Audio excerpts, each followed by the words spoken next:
It's a Herbie hammer, baby. We're not messing around here. Kirk Herbstreit asking the question that every single human being that thinks like an adult with a great American penis thinks. Why can't we criticize players? Why is everything about an 18 to 23-year-old who has become untouchable? Who wants to go be the guy that takes over college football? You got to protect your sport and you got to protect your school. And if you're just going to give and give and give to 18 to 23-year-olds and their little mommies and their daddies and the 20% that the agents are charging, it's bullshit. People are going to get disgusted by it.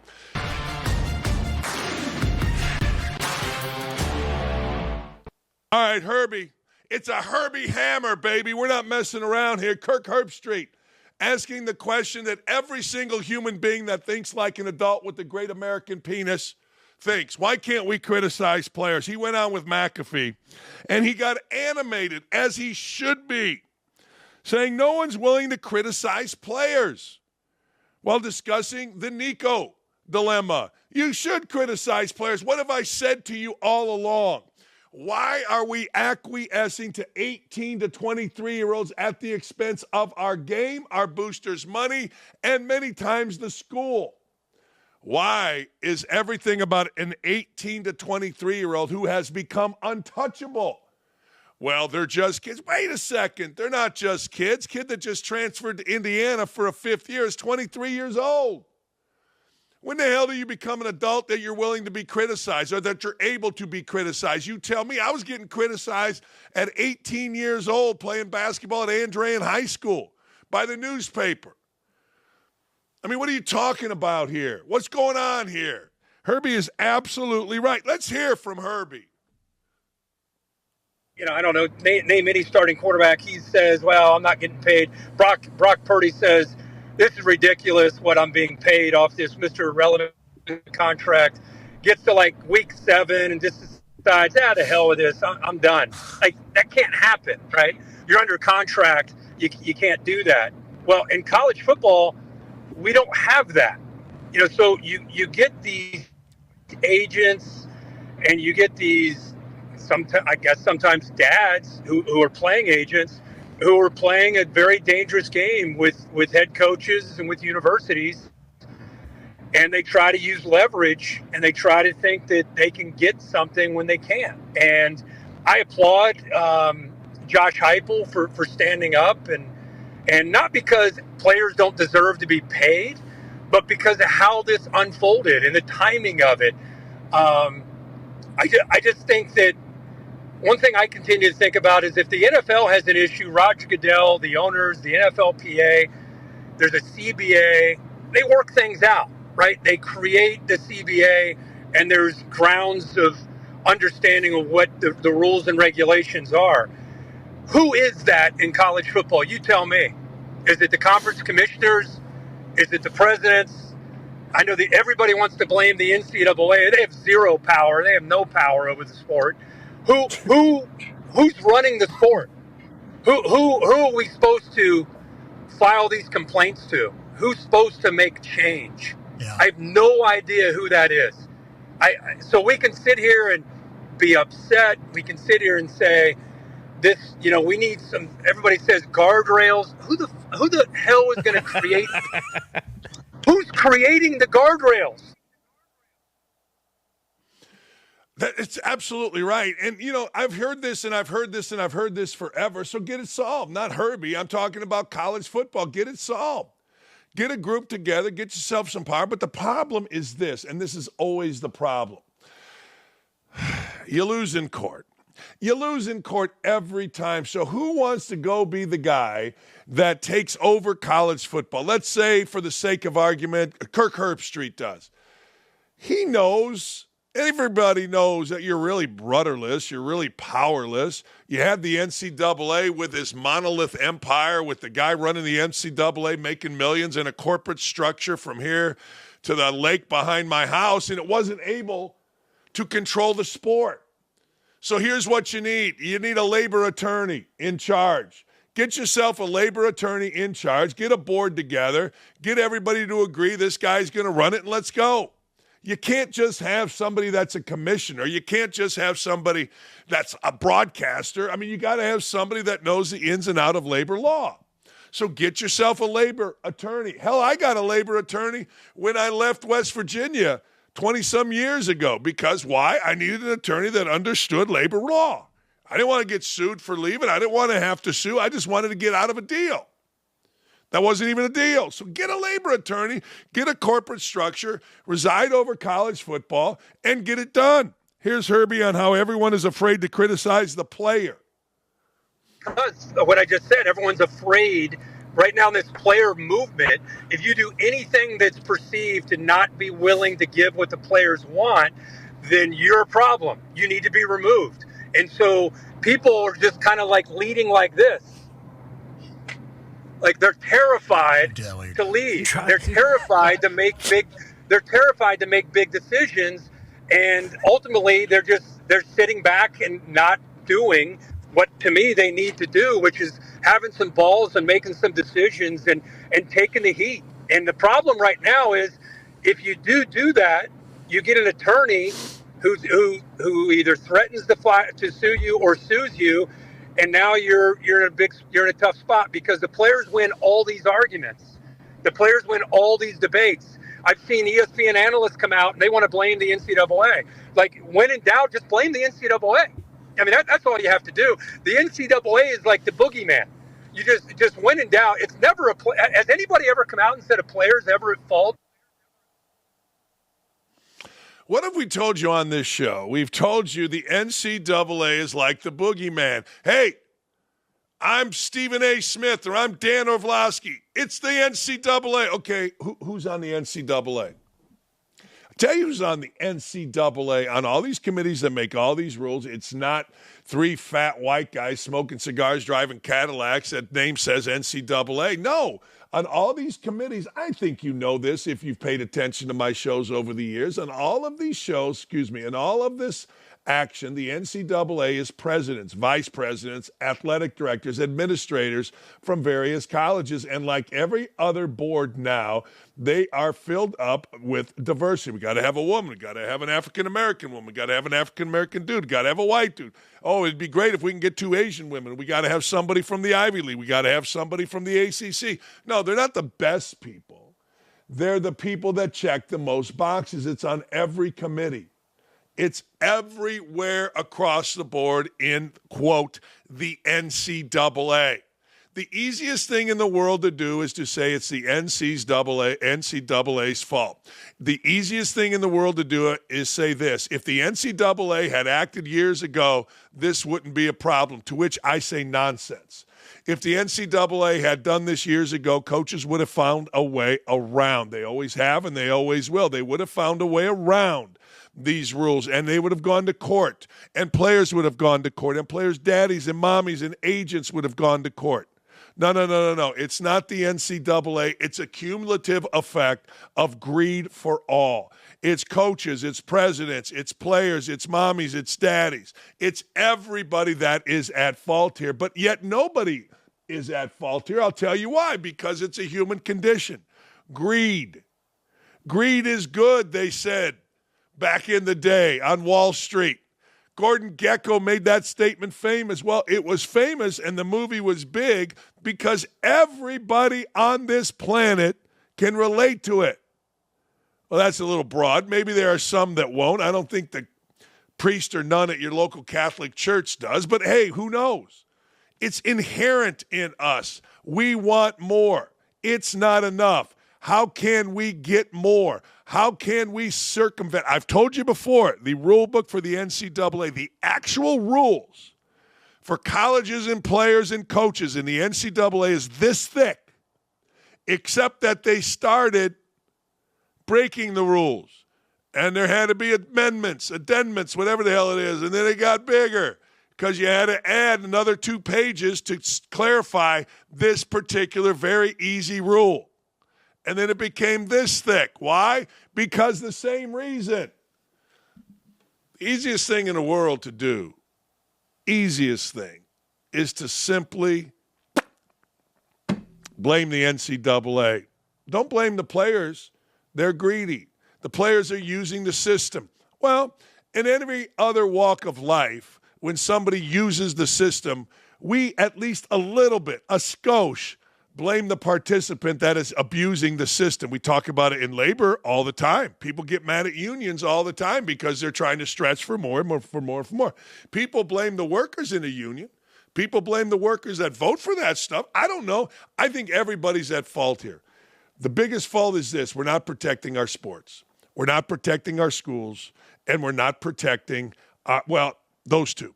You got to protect your sport, and you got to protect your school. And if you're just going to give and give and give to 18 to 23-year-olds and their little mommies and their daddies and the 20% that the agents are charging, it's bullshit. People are going to get disgusted by it.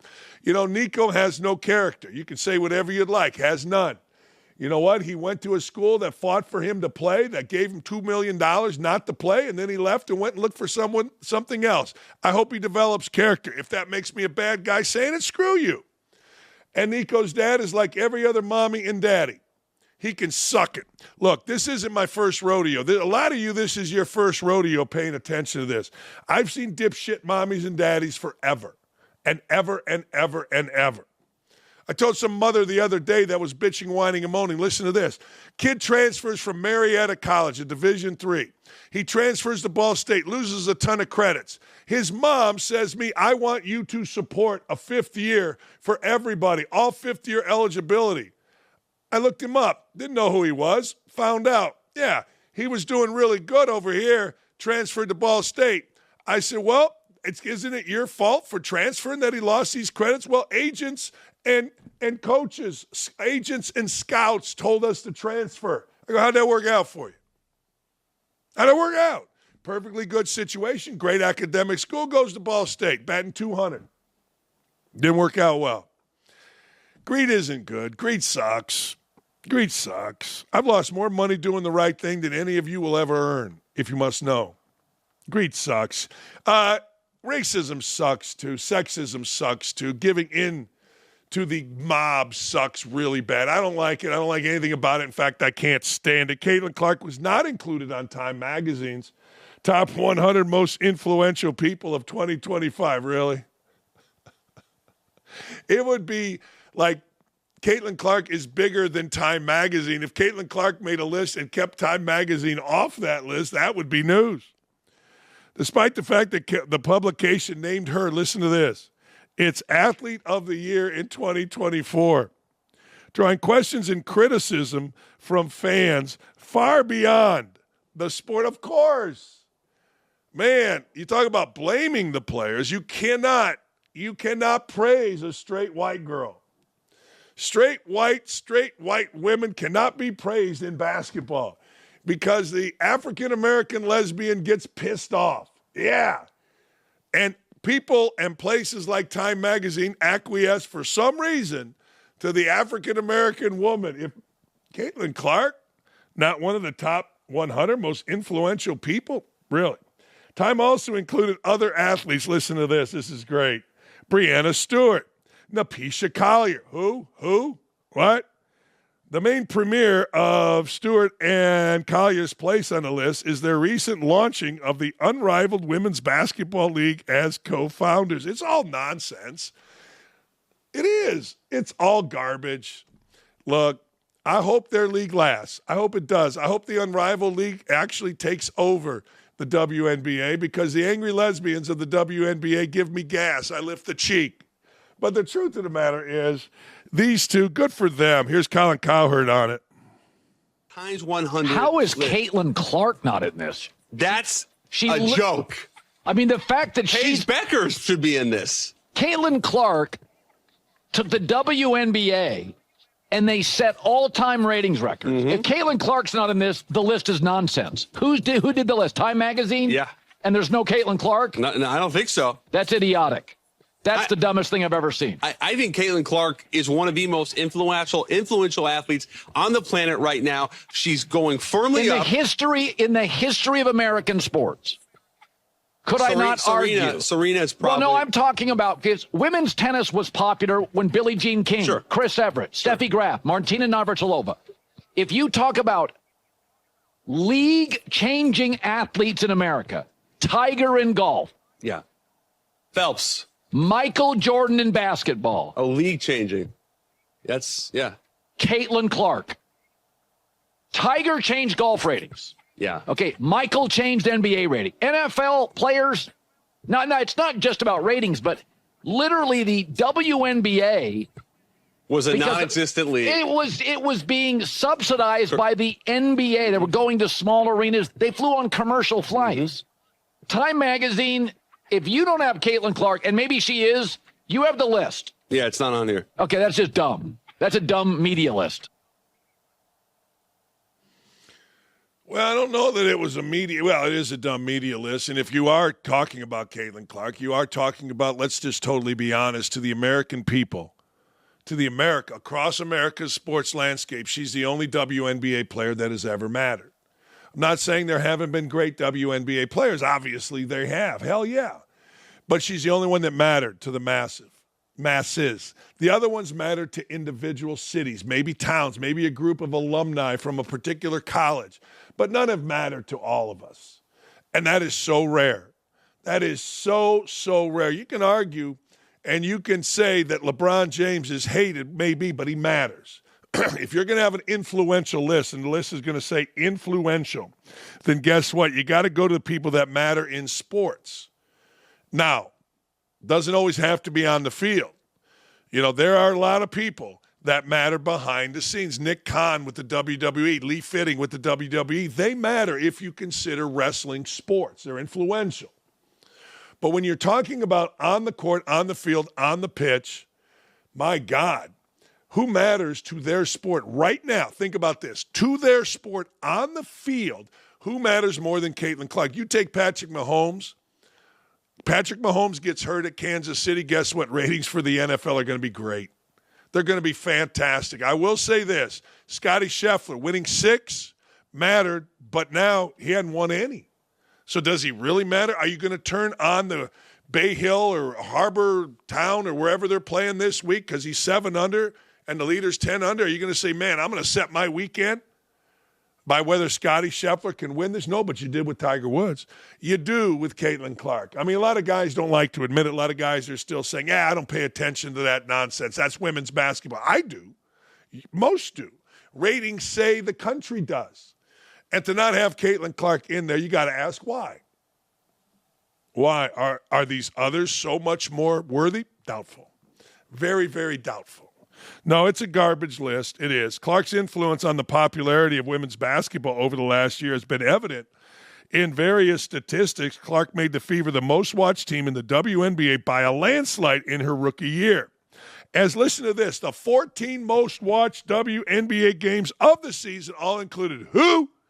The Fever. On top of that, she broke the record for most all-star votes for any player in league history. That means everybody across the country, regardless if you were in L.A. and you were a Sparks fan or Connecticut and you were a Connecticut Sun fan or wherever you were, you voted for Caitlin Clark more than any other ever. But yet, maybe, just maybe, Time Magazine is stuck.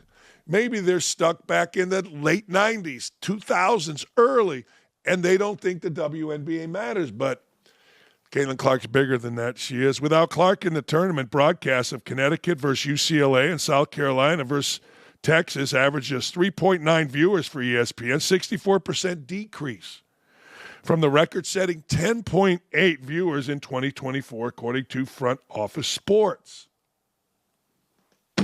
Man, oh man. That's it. That's right. That's where it is. And if you don't believe me, well, check in this year. Hell, the championship game was cut in less than half. 18.5 viewers watched the Iowa Caitlin Clark championship game last year against the same USC team, South Carolina, that was in this year. So take out Clark, insert Gino Auriemma and his powerhouse UConn Husky team. Put those ladies in there against Dawn Staley and her powerhouse Gamecock team. And you got less than half people, 8.5 watched. And I would argue some of that 8.5 is still a residual effect from the 18.5 a year ahead. You know what I'm talking about. So get out of here with that garbage. Get out of here with the Caitlin Clark garbage. I believe Urban Meyer to a T. When I was a head coach at Indiana University in 2008, I did the right thing. I kicked guys off. I made them go to class. I stopped the doing drugs. And Urban told me, what's your record? We were 3-1 at one point. Then a gun was pulled on another player. An alleged rape occurred, and the whole thing blew up. Now, years later, everybody blames me, but I still sit there and say, I did the right thing. Yay, rob me. Urban told me, man, let them do whatever they want. Win games, kick them all off, straighten the program out after, or else you're going to be in the middle of Assembly Hall saying, I did the right thing. And there ain't nobody going to be in Assembly Hall except you. And he was right. He was 100% right. I think if I really wanted the Indiana job and I had to do it again, I would let them all do drugs. I wouldn't give a rat's ass about any of it. See how far. If we can win enough games, season over, let's go. Get them out of here, get people in. Anyway, Urban Meyer believes the University of Tennessee is screwed. I agree. And will regret the way it handled the situation with their boy Nico. After Nico officially entered the transfer portal on Wednesday morning after, we know the story, Tennessee refused to amend its contract and give the kid alleged $4 million. Here's what Urban had to say. Here's the reality. This is really good. Here's the reality. Tennessee is screwed. They have a problem. You lose a potential high draft pick. You have a backup quarterback left. You have the backup quarterback left last year, and now you have a redshirt freshman that threw 9 passes as a freshman. You have 0 experience, and the portal opens as we speak. They're going to have to get one. There's a couple of key elements here. Everyone's saying, this is great, nice job, Tennessee, taking a stand. I've got a little comment on that. Tennessee plays Florida, usually every year in October. Can you imagine that game's going the other way and Coach Heupel grabs the microphone, stands at the 50-yard line in Neyland Stadium and says, it's okay. I took a stand way back when. Bingo. B-I-N-G-O. 1,000% right here. I said it at the time. It's always good. It's always tough. You're always proud when the old coach stands up for UT. The T is more important than any of us in April. Maybe in May. Maybe back in March. We're standing up. We're cleaning this program out. Damn it, we are going to be good enough. We are going to be strong enough. We are going to win, win, win, win, go fight, win. Because we take a stand. We've got a culture. We clean out people that we view as malcontents. Gone. Okay. Fast forward to that October in Neyland Stadium, or fast forward to whatever stadium you want. Maybe it's at Alabama. I don't know. Maybe they're playing Auburn. Maybe they got a big one against Vandy, and all of a sudden you're rolling out a freshman quarterback, and Nico, whatever the hell his name is, he's out at UCLA or whatever throwing bombs. And it's 3rd and 8, and man, if we can convert this 3rd down, we can make the greatest comeback ever, and the guy misses a pass from me to the picture on the wall. And you're like, hey, I don't care, man. I know we lost to our rival. I know we're 1-3, but damn it, we took a stand back there in April. Good for us. I'll always support you, really. All right. Good for you. These are tough, man. These are tough times. I do applaud what Coach Pruitt did. But boy, oh boy, if you've been in coaching, you understand what Urban Meyer is saying too. You totally understand it. Like you get it 1,010%. You take that stand. You do. See, this is the reason culture is so important. If culture was so important, the guy wouldn't ask for the more money or more. That's back in the day culture. What did I say earlier in this show? Greed, man. Greed is a human condition. Greed is inside of all of us. So your culture can be the greatest. Josh Heupel seems like he's got a fantastic culture, a thing going at Tennessee that's terrific. But I got to tell you, really? Does he? I don't know. We're going to find out. We're going to find out, one, if that culture can develop a quarterback. We're going to find out, two, if that culture wants to bring in a quarterback. It's fascinating. It really is. I personally, my hope Tennessee goes undefeated, wins the national championship. That's my hope. We'll see. Damn! Syracuse football coach did not mince words. His name is Fran Brown. He's kind of Deion Sanders light. I dig the guy. I like the guy. When discussing his star wide receiver, Trebor Pena's decision to enter the transfer portal, saying there's no way in hell he'd pay a college receiver $2 million unless it's Ohio State's Jeremiah Smith or Colorado's Travis Hunter. Here's the coach of the Orange. Our differences were Trevor was not a coach, he's a player. So he was worrying about things that players don't worry about. Players work. And that's what they do. They work. And I worry about us. Trevor was worrying about his future. I want to make sure I go to the league. I got to make sure I have another year like I had last year. No. We was going to come out. It didn't play into it at all. But like sometimes people be asking for an outrageous number. Like, right? You're not about to make more than every coordinator and all. Like, man, stop. I ain't. With all due respect to everybody in the country, to every wide receiver, to everybody that's doing all this stuff, like, if you're going to make $2 million at wide receiver, that's to blow a homie over at Ohio State. Ain't nobody else making that money. Giving no wide receiver no $2 million, man, in college. Nah, that ain't me. I ain't doing that. I can't do it. Unless they tell me that we get a chance to have Travis Hunter, he could come back to college and he could come here and play for us, then he going to get some of my check. But I ain't paying nobody $2,000 this year. Not to me. $2 million, whatever. I just say, yeah, we ain't giving nobody that.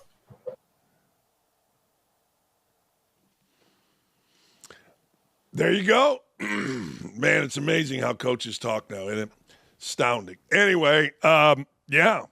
This all used to be done in private. Like, I ain't giving you $2 million. Now we just talk about it. Now we're just out there. It's amazing how coaches talk now. I ain't giving him $2 million. It's fascinating to me as a guy that grew up worrying about whether or not I give a guy a slice of pizza at a restaurant. You know what I mean? It's like, hey, come on. Hell, Indiana, we got busted, or one of our assistants got busted because he gave T-shirts to his godson who was a coach of a recruit. It's some funny stuff hearing me. Amazing how coaches talk. It just is to me. We're continually working with no, I'm sorry. I'm like Ron Burgundy sometimes. But anyway, I sit here and I say, good for the coach. I like this coach. But it is amazing how they talk. It is. I'm giving you $2 million. That guy at Ohio State, I'll give him $2 million. Travis Hunter, hell, he can come take my check. It used to be so clandestine. Guys were so guarded in how they spoke to the media. Now it's just out there. It's awesome. It is awesome. I get such a kick out of it being a, quote, old head. I don't feel like old head. I mean, I got an old head, but I don't feel like one. But hearing a college football coach talk, these guys all talking about, I'm not giving him $2 million. Hearing a player say, I want $4 million. Like, wow. It's awesome to me. It is stunning to me that this is how it goes, and I love it. I do. I think it's funny as hell. All right, now this next story is a gratuitous plug by the Flying Knicks. They are of the illusion that the New York Mets are a New York City's team. The New York Who's are the what? Get out of here. Stop it, stupid, as we used to say. The New York Mets are a nice little barnacle on the ass of the Yankees, but not to my Knicks. N-I-C-K-S, not K-N-I-C-K-S. Listen to this. There's a new, I'm going to read verbatim what they wrote for me. This is why, in all caps, this is why the New York Mets are NYC's baseball team! Exclamation, exclamation, exclamation. New York Yankees, per a new report in the Daily News, have reaffirmed their commitment to putting left-wing policies first and sanity second. Let's get into it. That's what they wrote. All right, let's get into it. Here it is. You ready? Ian Miller of OutKick writes, we are continually working with the members of our Diversity and Inclusion Committee and are actively engaged with our neighbors and community partners. Our dedication towards these efforts remains unchanged, and our Diversity and Inclusion Committee continues to do its work. Good for you, man. Good for you. The Daily News, as a left-wing rag, I love calling a newspaper a rag. It's one of my favorite things. Excuse me. Predictably celebrated the Yankees reaffirming that they intended to make race-based hiring a key focus, while also accusing team officials like Randy Levine, the president, of supporting President Donald Trump. Oh, the horror! Oh, my God. He what? He's supporting our president? We cannot have this. This must not take. Supporting the president of the United States as a United States citizen, as the president of the New York Yankees? How can this be? How can this be? Supporting, all right, let me read it again. Like team president Randy Levine of supporting President Donald Trump, who has a well-documented history of racism and has repeatedly attacked diversity initiatives. Good. Good. Back in 2011, at the height of their religious fervor, or 2021, at the height of their religious fervor around DEI and its purposeful discrimination, the Yankees created a diversity and inclusion committee to identify, engage, and address issues pertaining to equality, racial justice, and inclusivity. Team said it was forming in direct response to the recent senseless tragedies in communities throughout our country. All right, there you go. I mean, yeah. Okay. I mean, why don't you include, like, all tragedies, black-on-black tragedy? I mean, school shootings. We had another school shooting yesterday, this time at Florida State. I mean, I don't know. It's easy to do that. It's easy just to say the tragedies and all that stuff. Good for the Yankees. Look, let's make it very clear. The New York Yankees could have the biggest diversity and inclusive office in America.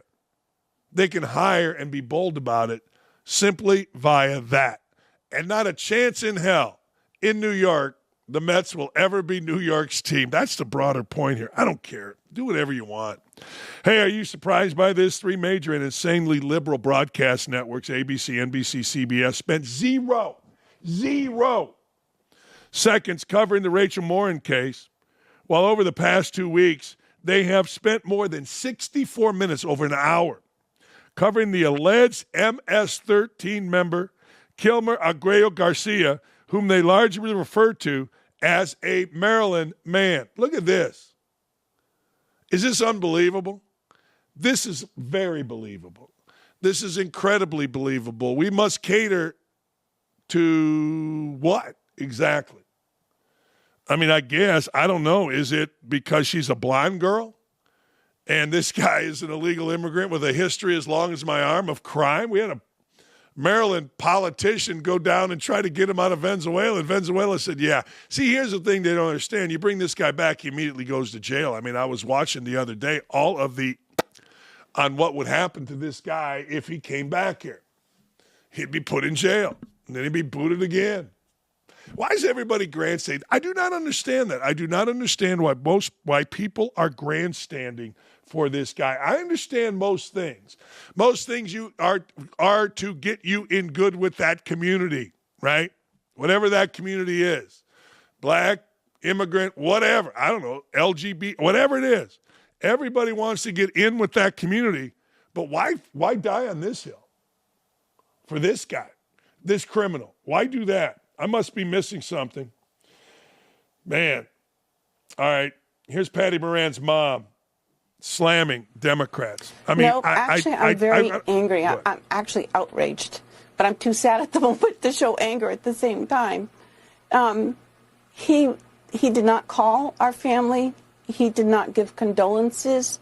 There was no action on the Democratic Party in any way, from Joe Biden, Kamala Harris, Mayorkas, anyone here in Maryland, none of the senators did anything to help search for the murderer of my daughter.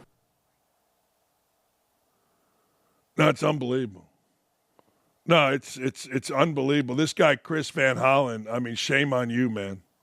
No, seriously, shame on you. I mean, can you imagine? Can you imagine a beautiful young woman, Rachel H. Morin, killed by some clown? And we are more concerned with hanging out by an MS-13 member. No, it's amazing. It is absolutely astounding that this is what we're doing. Mother of 5 children, went on a bike ride, got raped and murdered by an illegal immigrant. And we're worried about what now? I'm astonished by this. I'm absolutely astonished. Here's Tommy Lauren. The care, concern, outrage, and advocacy from Democrats over an illegal alien is especially appalling. For Democrats to get so bent out of shape and so activated in their pursuit of illegal alien rights, whatever those are, is really telling. I've never seen them get this upset over the American citizens raped, murdered, and assaulted by illegal aliens. Never once. Not ever. And I read that backwards. It's astounding to me. It's the saddest thing that you've seen today. There'll be more, but I'll never understand why anybody would want to die on this hill. How anybody could look a parent in the eye and say, you know what, we're really, really, really, we really think that this illegal alien is a really good guy and we want to get it out there. What? What are you doing? Like, I would really like to sit down because I do believe this. I do believe there are both sides to a story. I've always believed that, and I've talked about it on this show. As having both sides to a story, I must ask, what's the other side? What are you trying to get accomplished here?